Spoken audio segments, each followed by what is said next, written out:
that's all good. How do we do it? So in the program in Mod 4, we go through a full thing of discovery questions, all right, where we get it all done up and things.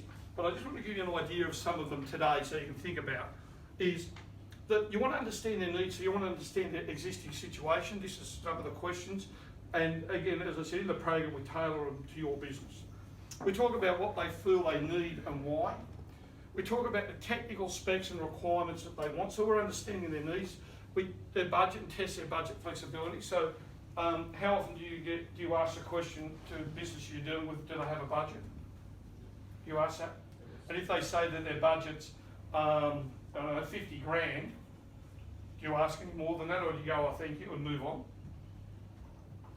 Just thank you and move on? Yeah. Every time you ask someone what their budget is, and they tell you whatever it may be, and let's say they say it's 50 grand, your next question's got to be, is that flexible? Okay?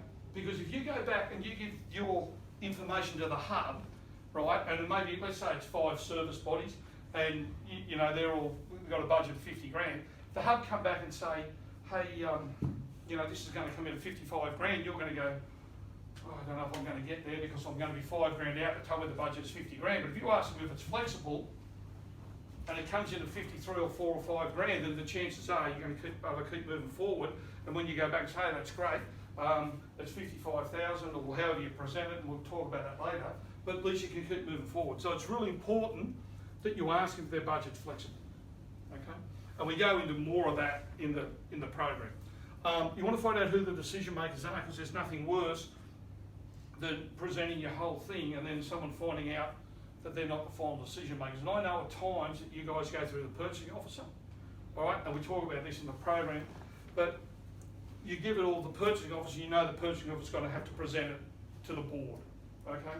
So you've got to be able to, and we'll talk about this in the program about asking the purchasing officer whether you can also be at the board meeting when they present it, all right? The other thing is that, and if you can't, the other thing to say to your purchasing officer is that if they've got, you know that they've got all the quotes because they've gone and got everything.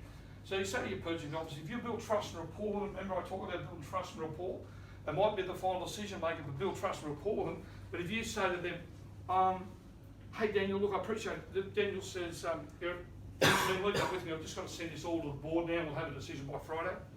And we talk about empathy, permission, question, all the time.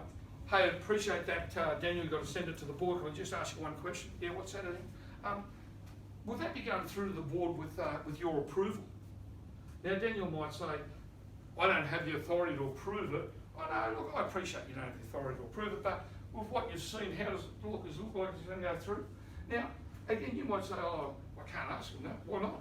They're going to tell you, no, I can't answer that, or I haven't got any information, but if you don't ask one last question, you're never going to find out. But they might say to you, yeah, looking at your quoting, everything looks good, but you've quoted double doors down the bottom, they only want singles, so that's probably going to count against you. Hey, Daniel, if I can get that changed and get that quote back through with the double doors, with the single doors down the bottom, will that work? Yeah, okay, I'll hold it back and get it through. So we've found out, but at least if you ask, you know, is it going to go through with your approval? And you're going to find, I'm not going to say it's going to work 100% of the time, but it's going to give you more opportunities than you had before, all right?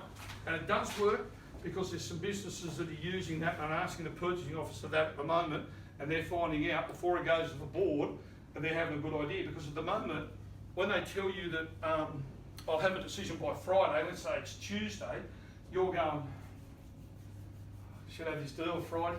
I'm looking pretty good for this deal. And you know, you're looking pretty good, you have no idea. Probably the other 5 people are thinking the same. But if you ask a few questions, you're going to know whether on coming Friday, whether I'm in with a big shot, because you've asked the right questions to get there. You want to find out their time frame. You need to make sure the competition, what else they intend to look at. And we spoke about that in some of the video conferences that we had this week about asking people when they're saying they're looking at other competitors, you ask them how was the experience.